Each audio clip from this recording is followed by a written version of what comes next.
Hi everyone, मैं हूं शुभम। एक बार फिर आपकी पुरानी जो आपने मेरी वीडियो को इतना लाइक किया, प्यार दिया, उसी को देखते हुए मैं एक और आपके लिए वीडियो लेके आया हूं। सेल्स की क्रेडिट कार्ड कैसे अप्लाई करें। क्या मुझे बैंक से जाके क्रेडिट कार्ड लेना चाहिए या मुझे टेली मार्केटिंग के थ्रू जो कॉल्स आती है मुझे उस पर क्रेडिट कार्ड अप्लाई करना चाहिए। करना भी चाहिए या नहीं करना चाहिए, ऐसे हज़ारों क्वेश्चन मेरे माइंड में हमेशा चलते रहते हैं। जैसे कि आज की डेट में क्रेडिट कार्ड अप्लाई करना कोई बड़ा टास्क नहीं है। आप चाहें तो डायरेक्टली बैंक से भी जाके ले सकते हैं, या अगर आपके पास टाइम नहीं है तो आप टेली मार्केटिंग के थ्रू भी क्रेडिट कार्ड को अप्लाई किया जा सकता है। पहले आपको पता होना चाहिए कि क्रेडिट कार्ड आपको कौन सा दिया जा रहा है और क्रेडिट कार्ड कितनी तरह के होते हैं। क्रेडिट कार्ड दो तरह के होते हैं, मास्टर कार्ड और वीज़ा कार्ड। दो ही तरह के क्रेडिट कार्ड हमेशा बैंक के अंदर होते हैं, चाहे आप किसी भी बैंक का क्रेडिट कार्ड अप्लाई करें। क्रेडिट कार्ड अप्लाई करते समय हर कस्टमर आपसे एक ही क्वेश्चन पूछता है, आपकी सैलरी कितनी है। सैलरी के अकॉर्डिंग ही आप क्रेडिट कार्ड को अप्लाई कर सकते हैं। इसको एक छोटे से उदाहरण के थ्रू हम समझने की कोशिश करते हैं। जैसे कि गाइस, मोमोज तो आप सारे खाते ही होंगे। आप भी सोच रहे होंगे कि इसको क्रेडिट कार्ड के अंदर अप्लाई करने के अंदर मोमोज कहाँ से आ गए। ये एक छोटा सा एग्जाम्पल है। जिस तरह हर जगह पे मोमोज का रेट सेम नहीं होता, उसी तरीके से हर एक बैंक के अंदर क्रेडिट कार्ड अप्लाई करने के लिए सैलरी सेम नहीं होती। जैसा बैंक वैसी सैलरी। कुछ बैंकों के अंदर अप्लाई करने के लिए 20,000 रुपये सैलरी चाहिए होती है, कुछ बैंक में अप्लाई करने के लिए 25,000 चाहिए होती है, कुछ बैंक में अप्लाई करने के लिए 30,000 सैलरी चाहिए होती है। इसके साथ साथ कार्ड को अप्लाई करने के लिए कस्टमर की कुछ बेसिक डिटेल ली जाती है, जिसके बिहार पर बैंक से कंसर्न लिया जाता है। क्या इसको कार्ड मिलना चाहिए, और क्रेडिट कार्ड मिलना चाहिए तो क्यों मिलना चाहिए, नहीं मिलना चाहिए तो उसके पीछे के कारण क्या है।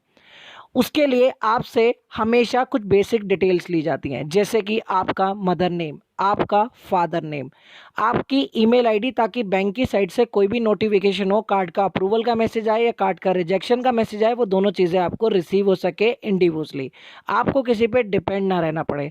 इसके साथ आपका पैन कार्ड का नंबर भी जाना जाता है। पैन कार्ड का नंबर देने में 90% लोगों को प्रॉब्लम्स होती है, क्योंकि आज तक किसी ने समझाया ही नहीं, ना ही आज तक किसी ने समझने की कोशिश करी कि पैन कार्ड से कोई भी मिसयूज़ नहीं होता। आइए एक छोटे से एग्जांपल से इसको भी समझ लेते हैं कि पैन कार्ड में कोई भी मिसयूज़ नहीं होता, जो कि 90% लोगों को लगता है कि पैन कार्ड शेयर नहीं करना चाहिए। पैन कार्ड के अंदर बहुत सारी ऐसी डिटेल्स होती है जिससे कि इन फ्यूचर मुझे नुकसान हो सकता है या मिसयूज़ हो सकता है। आइए इसी के बारे में 2 मिनट बात कर लेते हैं। पैन कार्ड के अंदर गाइस ऐसी आपकी कोई भी चीज़ नहीं होती। एक छोटा सा उदाहरण यहाँ पे भी समझ लेते हैं। आज की डेट में किसी को भी मिसयूज़ करने के लिए उसका कॉन्टैक्ट नंबर आपके पास होना बहुत ज़रूरी है। दूसरी चीज़, मुझे मिसयूज़ करने के लिए उसका घर का एड्रेस पता होना बहुत ज़रूरी है। तीसरी चीज़, अगर मैं बात करूँ, पता आपका मुझे मिसयूज़ करने के लिए कस्टमर की ईमेल आईडी या आपकी सोशल नेटवर्किंग की साइट मुझे पता होनी बहुत ज़रूरी है। या अगर मैं बात करूँ कि आपका ऑफिस या फिर आपकी घर की गली भी मुझे पता होनी चाहिए, तभी मैं आपका कोई भी मिसयूज़ कर सकता हूँ। दूसरी चीज़, अगर मैं बात करूँ पैन कार्ड की, ये तो हमने जानने की कोशिश करी कि पैन कार्ड से क्या क्या मिसयूज़ होने का डर रहता है। लेकिन अगर हम बात करें कि पैन कार्ड में तो ऐसी कोई भी इन्फॉर्मेशन होती ही नहीं है जिससे कभी भी कोई मिसयूज़ हो सके। आपने अगर कभी पैन कार्ड को देखने की कोशिश करी होगी, शायद कभी समझने की कोशिश करी होगी, लेकिन हो सकता है कई लोगों को समझ में ही नहीं आया होगा कि पैन कार्ड होता क्या है। बेसिकली पैन कार्ड में जो कस्टमर होता है उसका नाम लिखा होता है, उसका फादर नेम लिखा होता है, साथ ही साथ आपकी डेट ऑफ बर्थ लिखी होती है कि आप कितने साल के हैं। उसके साथ अगर मैं बात करूं, आपका सिग्नेचर प्रूफ होता है और आयकर विभाग लिखा होता है, जिसके ऊपर लिखा होता है इनकम टैक्स रिटर्न। साथ ही साथ आपका कोई भी ऐसी डिटेल मेंशनेड नहीं होती, ना तो मेरे घर का एड्रेस कभी लिखा होता है, ना ही मेरा कॉन्टैक्ट नंबर लिखा होता है, ना ही मेरे घर का कोई भी मेरी social networking site, Gmail, mail या कोई भी ऐसी चीज़ लिखी होती है जिसका कोई भी मिसयूज़ हो सके। बेसिकली पैन कार्ड बैंक को इसीलिए चाहिए होता है ताकि बैंक उसको चेक करके ये पता कर सके जिसको मैं क्रेडिट कार्ड दे रहा हूँ, कहीं उस कस्टमर ने आज से कुछ टाइम पहले कभी भी कोई भी फ्रॉड, डिफ़ॉल्ट, सेटलमेंट जैसी कोई भी चीज़ तो नहीं कर रखी। इन सारी चीज़ का पता पैन कार्ड से चलता है। इसीलिए हमें पैन कार्ड की ज़रूरत पड़ती है, जिसके बेसिस पे बैंक आपको सॉफ्ट अप्रूवल देता है। ये कस्टमर कार्ड अप्लाई करने के लिए एलिजिबल है, उसी के यहाँ पर कार्ड अप्लाई किया जाता है।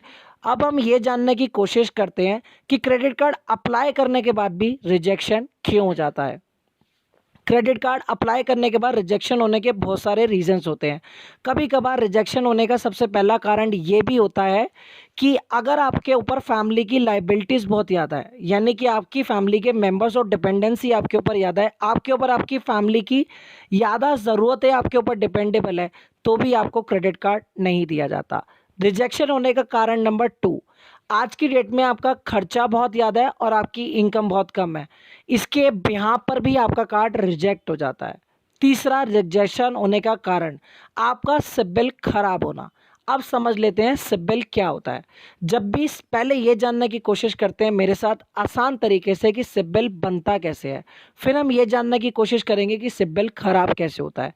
सिबिल बनने का कारण क्या होता है, अगर आपने आज से पहले कभी लोन ले रखा है या आपने कोई क्रेडिट कार्ड ले रखा है या आप कोई भी ईएमआई लेते हैं तो आपका सिबिल बनना शुरू हो जाता है।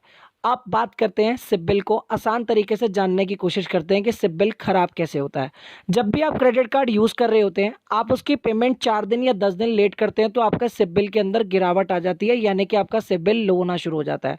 आपकी कोई भी ईएमआई जारी होती है, आप उसको टाइम पे नहीं करते तो भी आपका सिबिल खराब हो जाता है, राइट। इसके साथ साथ अगर आपने कोई लोन ले रखा है इन फ्यूचर और अगर आप लोन टाइम पे नहीं भरते हैं तो भी आपका सिबिल खराब हो जाता है। इस चक्कर के कारण भी आपको बैंक क्रेडिट कार्ड नहीं देता। दूसरा क्वेश्चन, क्या टेली मार्केटिंग के थ्रू मुझे क्रेडिट कार्ड अप्लाई करना चाहिए? बिल्कुल आपको अप्लाई करना चाहिए। हम सब जानते हैं कि हम हर समय हर जगह पे अवेलेबल नहीं हो सकते, तो टेली मार्केटिंग के थ्रू भी हम किसी भी जगह पे कहीं पे भी रह के भी क्रेडिट कार्ड को इजीली अप्लाई कर सकते हैं। लेकिन हमेशा एक ही क्वेश्चन माइंड में रहता है, क्या मुझे डिटेल देनी चाहिए या नहीं डिटेल देनी चाहिए? आपकी ये सारी की सारी डिटेल सेफ होती है। हमेशा क्रेडिट कार्ड को अप्लाई करने के लिए यही बेसिक डिटेलें चाहिए होती है। एक बार दोबारा से समझने की कोशिश करते हैं कि क्रेडिट कार्ड को अप्लाई करने के लिए क्या क्या डिटेलें चाहिए होती है। सबसे पहली चीज़ चाहिए होती है कस्टमर का नाम, जो एज पर आधार होता है। सेकंड चाहिए होती है कस्टमर की डेट ऑफ बर्थ, जो कि उसके पैन कार्ड पे होती है।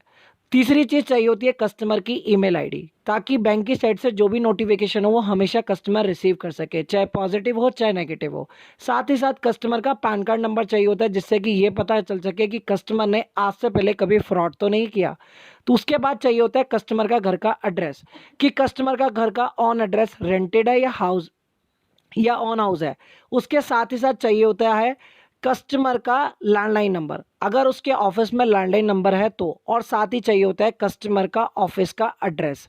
ये सारी डिटेल कंफर्म करने के बाद बैंक की साइड से कस्टमर को एक कॉल आती है कंफर्म करने के लिए, अप्रूवल आ जाने के बाद। आई होप मैं आपको समझा पाया हूँगा कि क्रेडिट कार्ड आसान तरीके से कैसे अप्लाई किया जाता है। आप अच्छे तरीके से समझ पाए होंगे कि क्रेडिट कार्ड कैसे अप्लाई कर सकते हैं, राइट। अगर आपको अच्छा लगा हो तो लाइक कीजिए, सब्सक्राइब कीजिए, उसको शेयर करना मत भूलिए और प्लीज़ पुरानी वीडियो की तरह इसको भी लाइक कीजिएगा। फीडबैक ज़रूर दीजिएगा ताकि फिर मैं आपके साथ मिलूँ एक नई वीडियो के साथ। Thank you for listening, have a good day.